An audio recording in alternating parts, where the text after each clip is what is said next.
ناظرین، خلافت عثمانیہ کا دور ہماری اسلامی تاریخ کا وہ سنہری دور ہے جو ہمیں یاد کرواتا ہے کہ مسلمان ایک بار پھر پوری دنیا پر راج کر سکتا ہے۔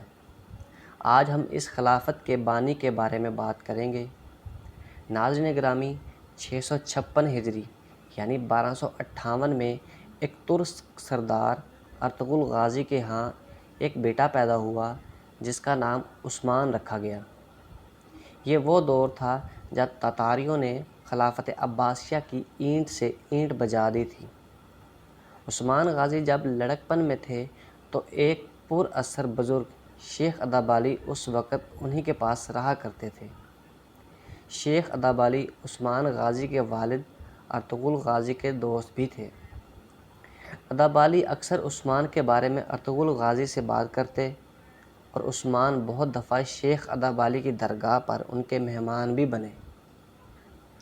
ناظرین گرامی، ایک رات وہ انہی کی درگاہ پہ سو رہے تھے کہ انہیں ایک خواب دکھا کہ شیخ ادابالی کے سینے سے ایک ہلال نکلتا ہے اور بدر کے چاند میں تبدیل ہو کے عثمان غازی کے سینے میں پیوست ہو جاتا ہے۔ پھر عثمان غازی کے سینے سے ایک درخت نمودار ہوتا ہے اور بڑھتا ہی چلا جاتا ہے۔ ناظرین گرامی، یہاں تک کہ اس کی شاخیں پوری زمین پر پھیل جاتی ہیں۔ اس درخت کی جڑوں سے دنیا کے 4 بڑے دریا بہہ رہے تھے اور اس کی شاخیں 4 بڑے پہاڑوں کو تھامے ہوئے تھیں۔ درخت کے پتے تلواروں سے مشابہ تھے۔ اچانک ایک تیز ہوا چلی اور وہ پتے ایک براعظم کی طرف اڑ گئے۔ وہ براعظم انگوٹھی کی مانند ہوتا ہے۔ ناظرین گرامی، عثمان غازی اس انگوٹھی کو پہننا ہی چاہتے تھے کہ ان کی آنکھ کھل گئی۔ اس نے یہ خواب اپنے شیخ کو بتایا۔ خواب سنتے ہی شیخ نے اپنی بیٹی کا نکاح عثمان سے کر دیا۔ عثمان غازی کے اس خواب کو بہت ہی اچھا سمجھا گیا اور بعد کے لوگوں نے اس کی تعبیر یہ بتائی کہ 4 بڑے دریا، دریائے دجلہ، دریائے فرات، دریائے نیل اور دریائے ڈنیوب تھے، اور 4 بڑے پہاڑ کوہ طور، کوہ بلقان، کوہ قاف اور کوہ اطلس تھے۔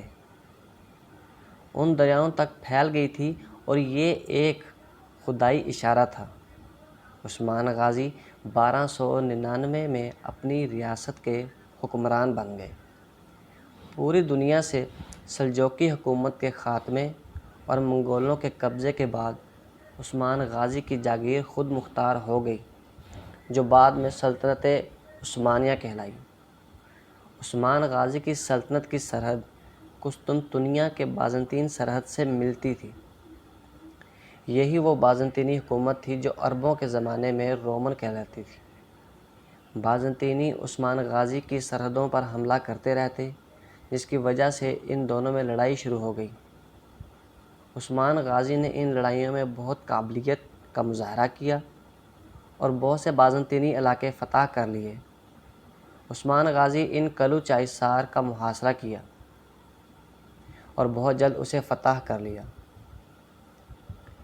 سلجوقی سلطان اس فتح سے بہت خوش ہوا اور اسے یہ علاقہ گفٹ کر دیا اور عثمان غازی کو پہلی دفعہ اس علاقے میں اپنے نام کا سکہ جاری کرنے کی اجازت دے دی۔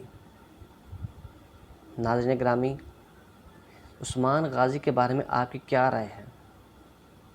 وہ سلطان جس نے اسلام کا درس پوری دنیا تک پھیلایا اور 650 سال تک پوری دنیا پر حکومت کی۔ ایسے سلطان کے بارے میں اپنی رائے کمنٹ باکس میں ضرور بتائیے گا۔ Thank you.